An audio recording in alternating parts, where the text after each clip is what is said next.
hello again. Our guest today is Weston Smith, who's the former Chief Financial Officer of Healthsouth Corporation. Weston, you are or were a certified public accountant. You're a graduate with honors from the University of North Alabama, but maybe most interestingly of all, you're a convicted felon. How in the world did that happen? I don't know. It was lack of showing courage and standing up for what was right when things started happening that I knew weren't right. It was a lack of courage on my part. How much time did you spend in prison? I spent 15 months in prison and then subsequent 4 months in a halfway house once I got back home. And this was the result of charges related to your service as Chief Financial Officer at Healthsouth Corporation? Yes, it was. Okay. Well, before we get into the story of Healthsouth and maybe what went wrong at Healthsouth, why don't we talk about Healthsouth as a business first? So maybe you could take us back to the early days of Healthsouth. Let's just start at the very beginning. What was the business of Healthsouth Corporation? Well, it was a company that was founded in 1985. At the time, inpatient hospitals were seeing a shift in the payment methodology that they'd be receiving from Medicare. So it made a lot of sense for more patients to be seen on an outpatient or ambulatory basis. So the idea initially was to move physical therapy patients out of inpatient hospitals into a less costly setting, such as an outpatient rehabilitation center or a specialty rehab hospital for more acute care needs. But the whole idea with the company from the start until today basically is outpatient care that can be done in a very focused manner for good patient outcomes at a lower cost than what would be incurred in an inpatient hospital. Now, along the way, Healthsouth did a number of acquisitions. In fact, one of the largest acquisitions, I guess, that Healthsouth did was a business that was actually based here in Nashville, Surgical Care Affiliates. Yes, remember that well. And that was actually an outpatient surgery center business, I believe. So did that create a second major division of Healthsouth Corporation? It was probably the third division. We started in outpatient therapy and then moved into the inpatient side. So we had two physical therapy divisions. But yeah, it was the first real step outside of physical therapy and into something completely different for us. Okay. Now, Healthsouth was founded in Birmingham, Alabama. And during all the years in which you were associated with it, it was based in Birmingham, still is in Birmingham as a matter of fact. So the company came through its difficulties and it's actually survived and continues as a going concern today. Yeah, and I'm real glad to see it continuing on. They've done a great job of restructuring things. I mean, it would have been a terrible waste to see the work of so many good people out in the field, nurses, therapists, surgeons, everyone go to waste if the thing had gone away. So I'm real glad that they've turned the corner and are doing things right this time. Good. Well, let's go back to perhaps what went wrong. So you were the Chief Financial Officer and in fact had been associated with the company in other capacities before you were promoted to be the Chief Financial Officer, so you knew the accounting side of the business very well. Tell me about your recollection of the sequence of events that led to the downfall of Healthsouth Corporation. Well, I get asked sometimes, where the fraud actually started or how it started, and kind of the trite answer is, well, it's not like we just woke up one day and decided to go commit securities fraud. It started at a much lower level in terms of just aggressive accounting, where accounting is not necessarily rules that are black and white. There's areas of judgment within accounting and the areas on the balance sheet and income statement where estimates had to be made and different things like that. It seemed like even in the very early days, things were really pushed to the edge of right versus wrong. And it was always just an atmosphere under the leadership there of we're going to do whatever it takes, no matter what the situation is, to keep the stockholders happy and keep the price of the stock up. So it began with aggressive accounting, I would say. We, here at Lipscomb, we formed the Hilton and Sally Dean Institute for Corporate Governance and Integrity almost 3 years ago now. And the idea was to create an entity in which we could have a forum for discussion about how do companies create cultures of integrity. And so what I hear you saying is that the tone at the top was not a tone that encouraged integrity, but it was a tone that encouraged aggressiveness to push just as far as you could up against the edge. Is that a correct? That's very accurate. I mean, the tone at the very top was very, very corrupt, and that had a cancerous effect through the entire organization. Mm-hmm. Now, the chief executive officer of Healthsouth was Richard Scrushy, and Richard Scrushy, I believe, is now in prison himself, Yes. although for charges unrelated directly to the fraud at Healthsouth, but related to some other charges that we may talk about later in the interview. But it was Richard Scrushy who would have set that tone at the top. And so did you see things in your relationship with Richard Scrushy that should have told you in retrospect that there were issues there? Are there things you wish you had paid more attention to? Yeah, I wish I'd have probably paid a little bit more attention to the personality at the beginning, because it's not like a person acts one way privately and then acts another way publicly. Or it's not like a person acts one way at home and then acts another way in the boardroom. The two are intermingled there. And even in the early days, getting to know him, off the court and seeing some of his antics should have been a real red flag of this guy is not someone to be trusted. Well, give me an example or two. What would be an example of something you recall that should have been a flag that perhaps our students, in hearing you say this story, might watch for in their own lives? Well, kind of a funny story is back in the early days, we always worked a lot of hours and everything, and Richard decided it would be fun if we started a softball team and joined one of these leagues in Birmingham to go out and play softball. And he had us completely decked out in a nice uniform and white pants and everything. And this is the kind of league where the other guys show up with chewing tobacco in their mouths and T-shirts, and we really stood out. And it stood out in the way we played, too. We were horrible. We got beat every single game. And Richard was the pitcher. He was the swing coach. He put together the lineup. He did everything. And he got tired of getting beaten. So he contacted a couple of former All-American football players and told them that he'd pay them $100 for every home run that they hit if they would come out and play. And they said, sure, we'll come out and do that. And they came out and hit some home runs and made a couple $1,000, and everyone was happy. But at that point, I should have realized, wait a minute, this is somebody who's going to win at any cost, whether it's done the right way or the wrong way. He's that determined. He's going to win at any cost. It's almost like that biblical verse that talks about if you're faithful in small things, you'll be faithful in large things. Of course, the implication being if you're unfaithful in small things, you'll be unfaithful in large things. So you saw hints even from the early days of your relationship with Mr. Scrushy that there might be issues there. Yes, I saw signs of paranoia, signs of not wanting to take ownership for his own decisions. Saw a lot of very disturbing things. And you're probably saying, well, if this guy's the way he was, why did you stay?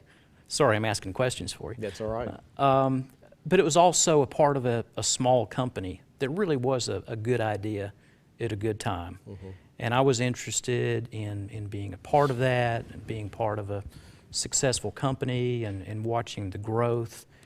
And I thought, okay, for all the quirks and different things of this guy's behavior and personality, I can make it through this, and we can all make a go of this thing and make it successful. So, I was very interested in moving forward with the company myself. So let me just continue through a progression then in terms of a timeline, a sequence of events. You just referred to Healthsouth at that point being a small company, but that didn't last very long. It became a large company fairly quickly. And the news reports indicate that Mr. Scrushy and perhaps other members of the executive team had a pretty conspicuous lifestyle, made a lot of money. So what happened as the company began to grow? Did you see other signs that now in retrospect you should have paid more attention to? Well, I saw a change in personalities, not just Richard's, of what money does to people. And you know, money can be used for a lot of good, but it can also be used for a lot of evil. And in Richard's case, it became a show for him, a display of wealth and of ostentatious living.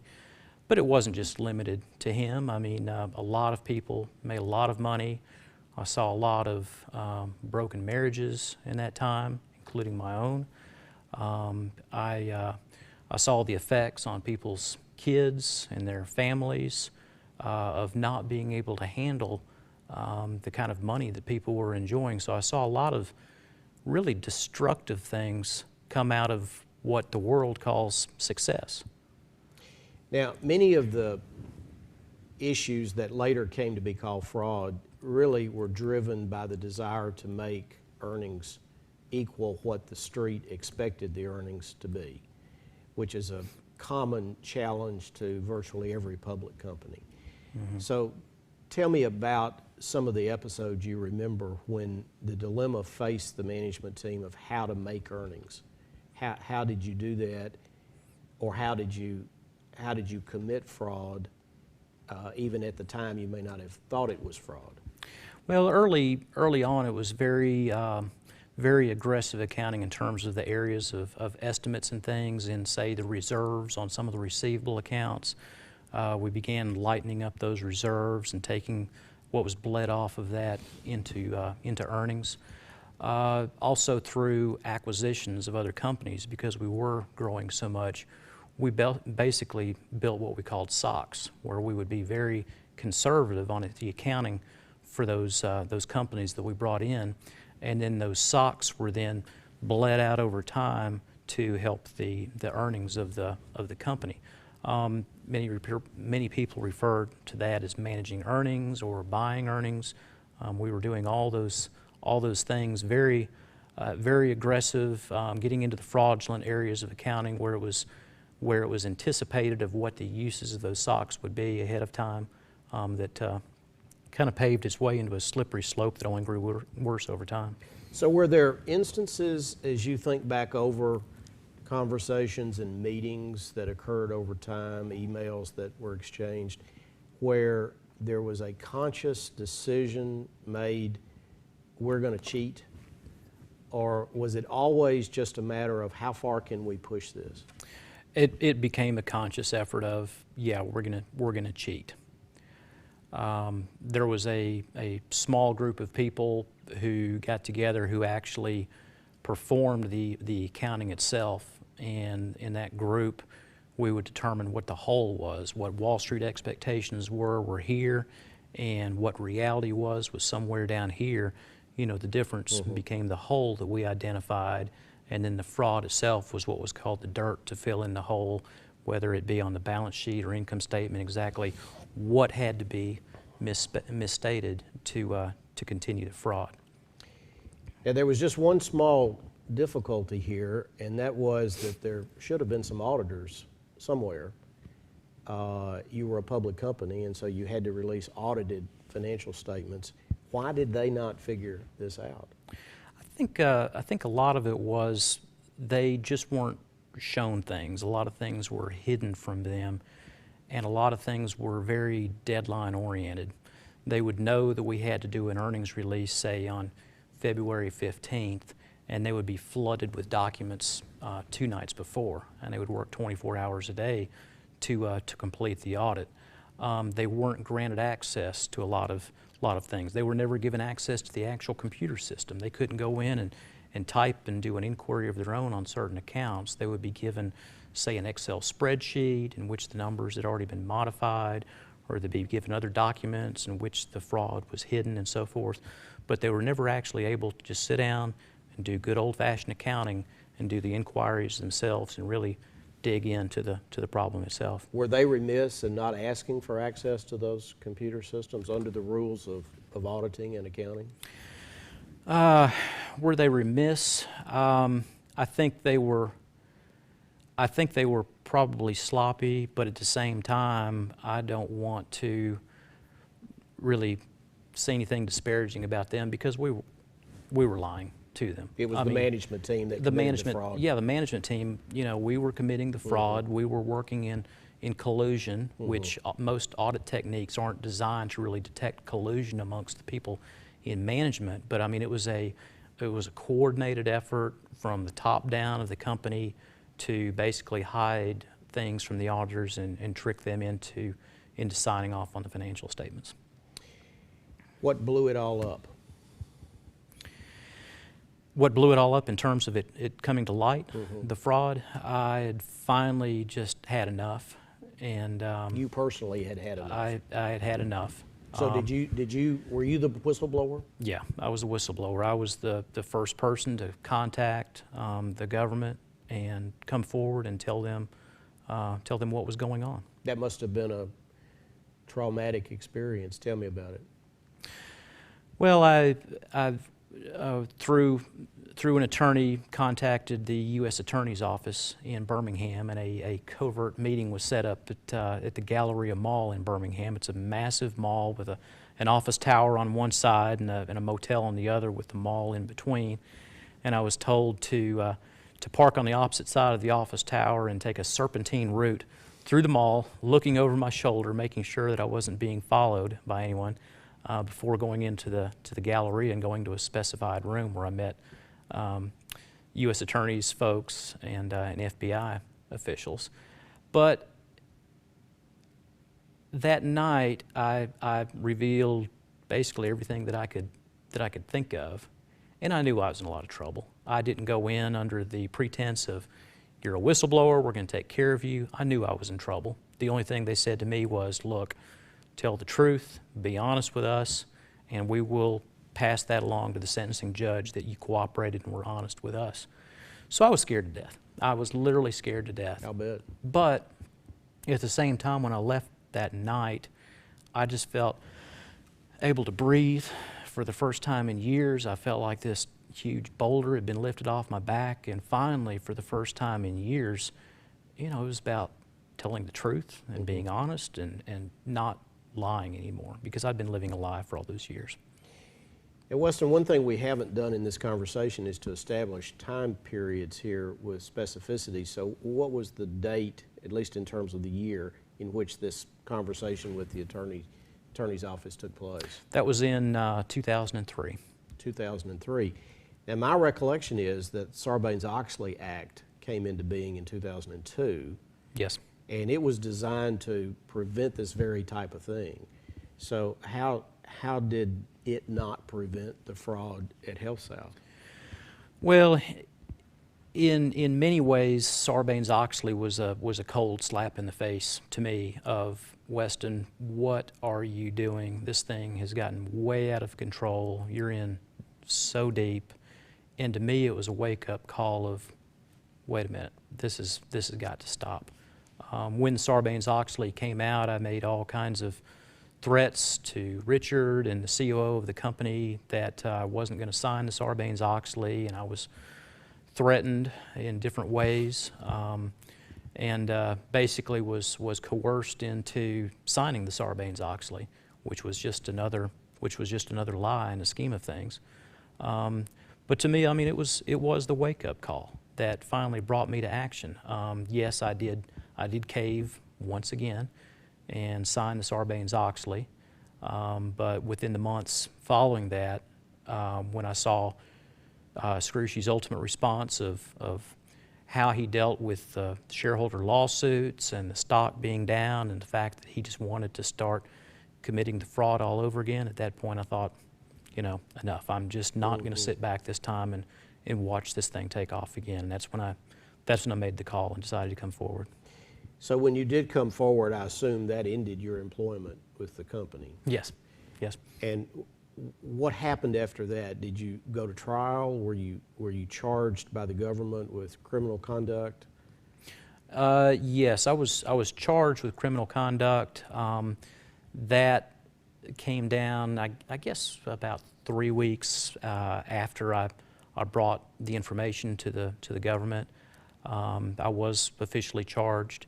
But then the next 2 years was just a basic holding period. They didn't want to sentence me before the trial of Richard Scrushy. I had agreed to testify in his case, and they just basically wanted me to sit back and wait until after that trial before my sentencing. So it was a long 2 years just of waiting and really having no real closure or certainty or anything about what was going to happen. What did you do during that period of time for a living?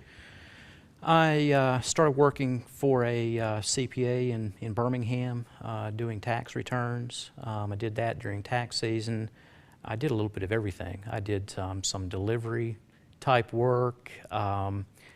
I basically just whatever kind of simple work I could find, I did. So you were convicted. Were you convicted as a result of a jury trial, or did you plead guilty, and was there a negotiated sentence? There wasn't a negotiated sentence. I did plead guilty to the charges, but no, I didn't know what the sentence was going to be until I was actually sentenced before the judge.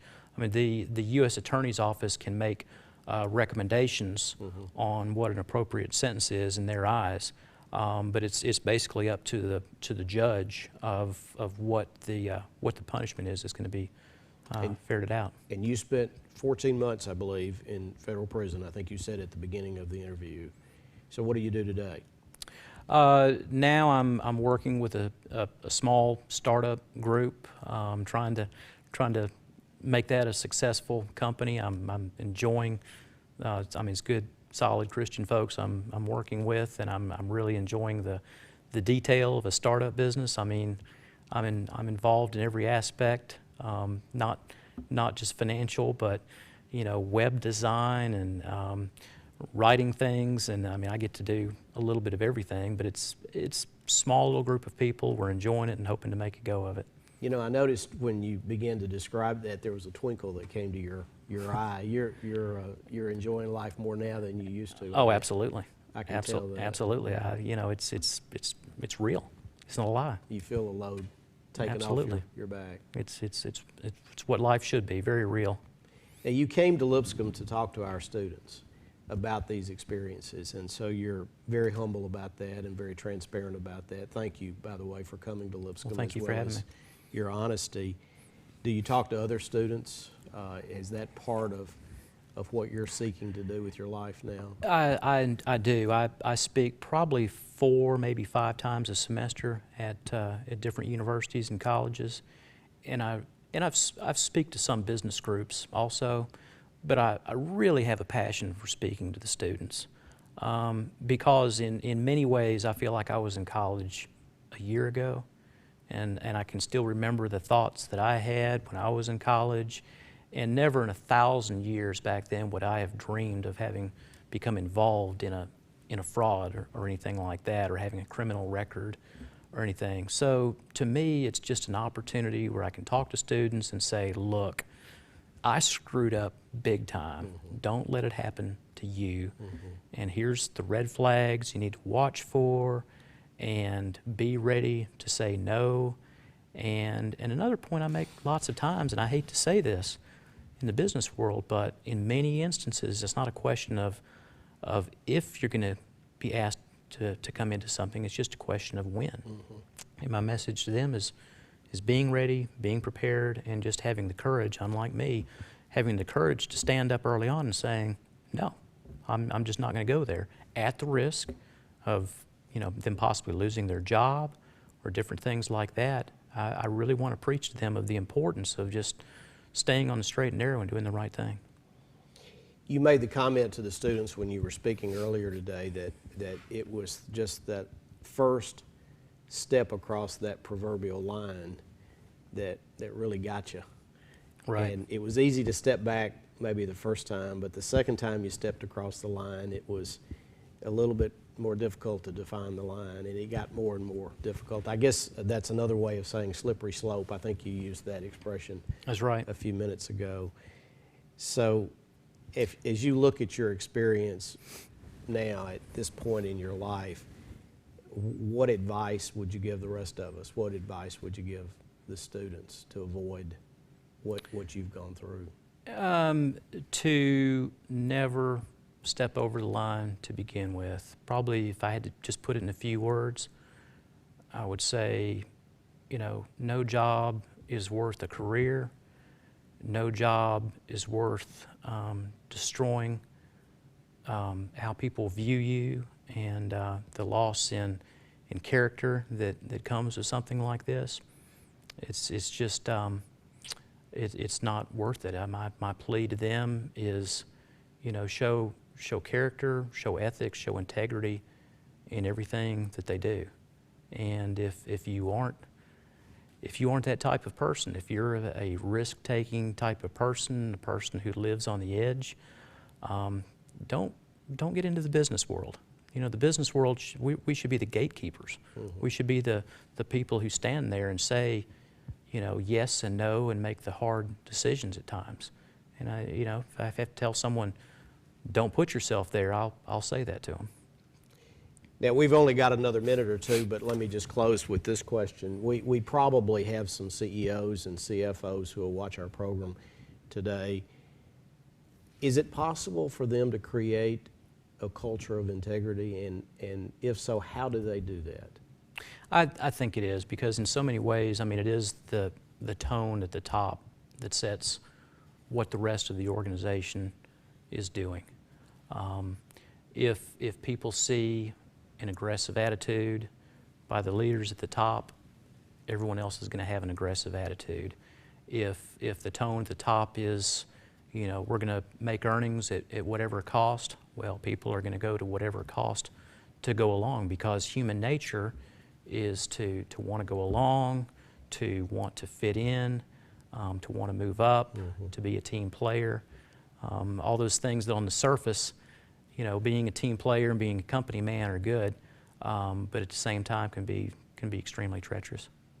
Weston Smith, thank you for your honesty and transparency, and thanks for coming to Lipscomb. It's truly an honor for us to have you It was here. Truly an honor for me. Thank you very much for having me. Our guest has been Weston Smith, who's the former Chief Financial Officer of Healthsouth Corporation.